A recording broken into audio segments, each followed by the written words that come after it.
Hello everybody, it's Mike here at Game From Scratch, and in running this channel and the various websites, one of the most commonly requested tutorial series I get is how to create a role-playing game. And I understand it, a lot of people get into game programming because of the role-playing games they love. Games like either Diablo, Zelda, or even Baldur's Gate. Massive, gamut of types of games, but at their heart, they are all role-playing games. And there's a reason why I can't do a tutorial series on this. It's just too time-consuming. Basically, it would take me half a year probably to get through it, and I wouldn't be able to do anything else at the same time. So there is a huge time investment involved in getting into this series. So I haven't done it, which is a shame because I actually really want to cover such topics. However, I have discovered a open source implementation of a role-playing game called Flare, which stands for Free Libre Action Role-Playing Engine. And so I was going to focus on that today. Now, ironically enough, at the pretty much exact same day I was going to work on this video, another option emerged. There's another role-playing system, which we're going to get a twofer in this video. We're also going to be looking at the Godot ARPG project.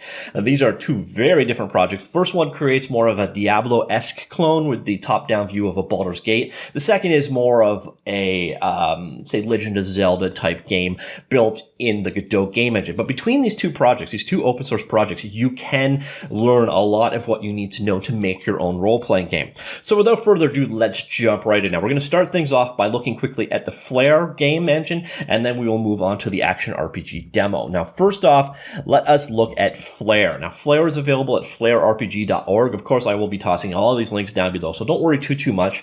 It is written with C++ using the SDL2 libraries. It uses a CMake build system, so if you want to build it from scratch, you can. You can also just straight out download Flare by clicking, predictably enough, this download Flare.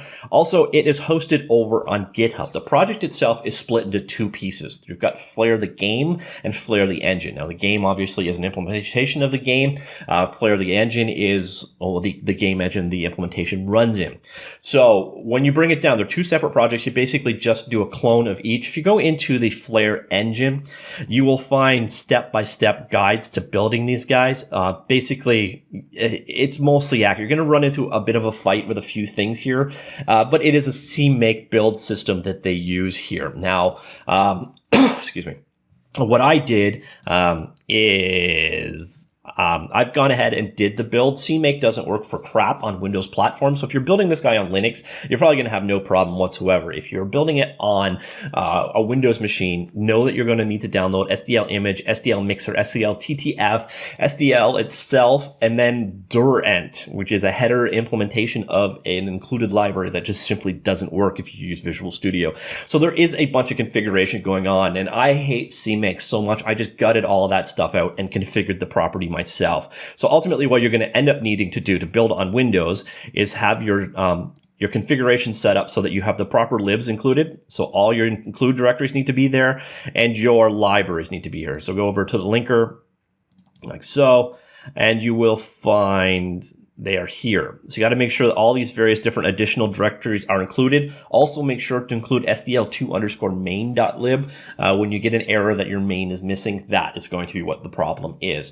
So there is a bit of a growing pain getting it up and building, but for the most part, you don't even have to do that, to be honest. You can just head on over and grab that download. The download comes in as a zip, and you can go ahead and run it just by clicking flare.exe. Now you'll notice games are implemented in the mods folder, and there's a couple of defaults already built in. Now if you go to their wiki page, there's some information on building these mods. So if you want to just start modifying their existing game, you can. But as you can see, you get a pretty solid looking launcher going on. We can go into configuration. Let me just turn down the mic just in case. So you see you've got here your audio interface setups, different languages, key bindings, mods. Your video settings are pretty much what you would expect. And we'll just go ahead and start this, play the game. You can pick your character. I've already created one named River, or we could go ahead and create a new game. Here you basically pick your character and your class from 3 classes, and we'll just randomly pick something. And here's our new scout named Torwold. Here is the introductory video, and then you start right here. You got to start off by the skeleton note here. It's a little confusing, but you click this arrow over here, and then it is a straightforward from above isometric view Diablo interface style game.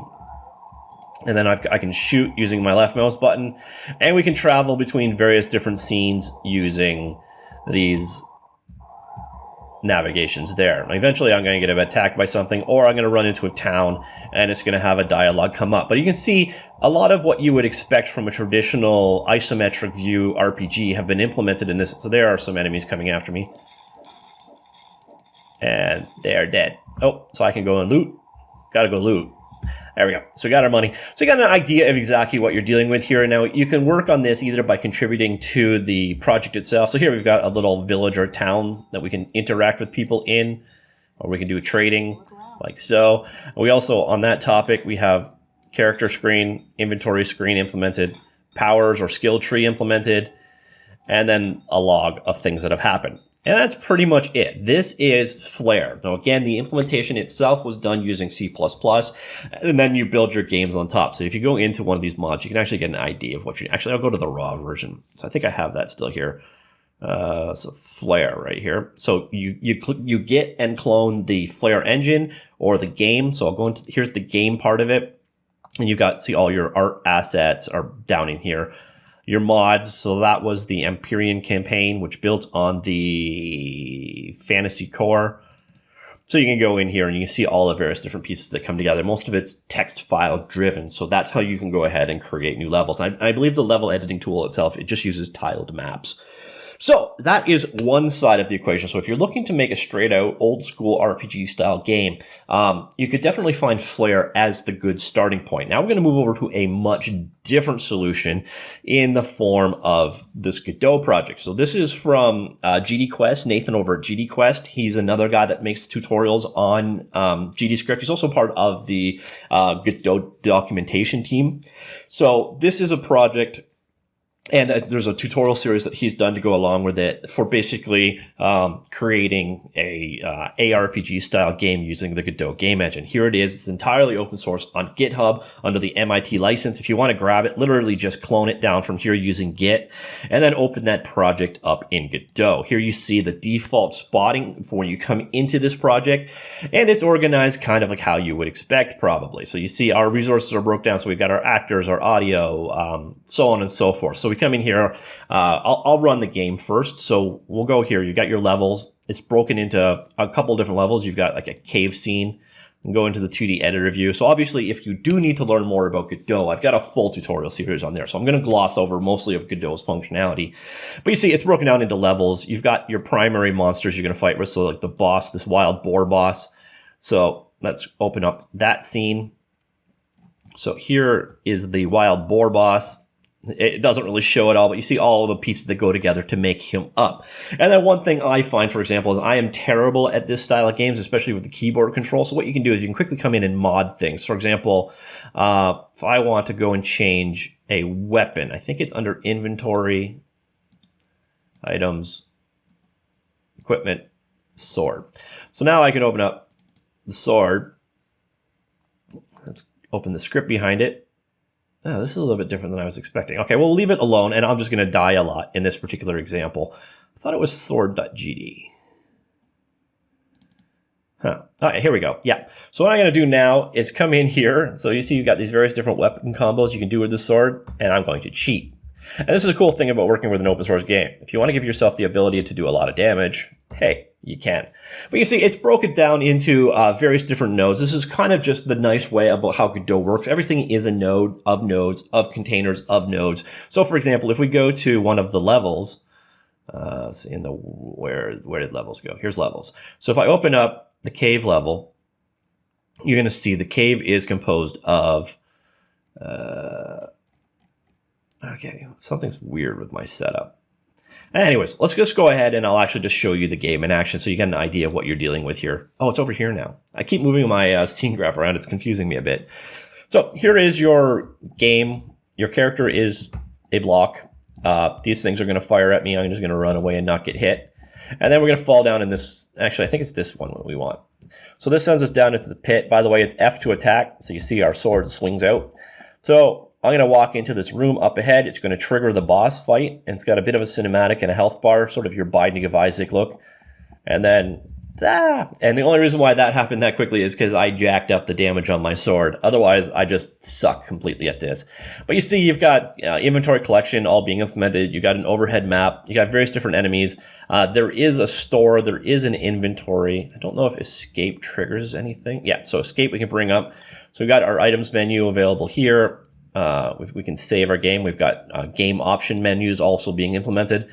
And yeah, that's basically it. Eventually there is an NPC, I think, that can sell us stuff, or a store. I'm not sure where it is at this point in time, but you do get an idea of exactly what you're doing. Oh, that is not a portal. That is literally just a hole in the ground. And these guys are going to come after me. And there's another enemy. So you see there's a lot of kind of primitive or stand-in art with the intention, obviously, of being replaced over time. But you do have the core of, you know, a Zelda-style RPG here for people to build on. And if you're using the Godot game engine, this could be a great place to start. So again, there's not a lot of content out there for people wanting to build RPG style games. So hopefully between these two projects, you'll find something very useful to you. So first off, again, we have the ARPG demo kit from GD Quest. It is, again, open source, MIT licensed. I didn't actually mention on the license for the other guy. On the other hand, we have Flare. It is also open source, but in this case, it is, I think, LGPL2. So that license basically means you're going to more or less be keeping this thing, yeah, it's GPL v3. So that means you're pretty much keeping the source coded. So this is an open source project for the entire purpose of being open source. So that means you're not going to derive a game from it and make money off of said game. So do be aware of that right up front. Now, there's no such limitations on the Godot action RPG demo. You can do what you want with it, use it as the base for your code, however you want it to go. So, a tale of two very different worlds, but if you are looking at getting into RPG development, hopefully one of those two will pique your interest. I can go into one or two with more detail in the future if you're interested or if you want to understand how things are done. But I don't really see a lot of point behind it because I've done a comprehensive Godot system or tutorial series, and it's already got its own tutorial companion to go along with that RPG kit in the first place. So there's not really a lot of point for me to go into a whole lot of detail there. So this was more of a the more you know type video today. So we've got the Godot ARPG, and we've got Flare. Two very different approaches to two very different projects, but both RPGs and both somewhat interesting to you, I hope. So that's been a weekend edition of Game from Scratch. Hopefully you enjoyed that, and I will talk to you all later. Goodbye.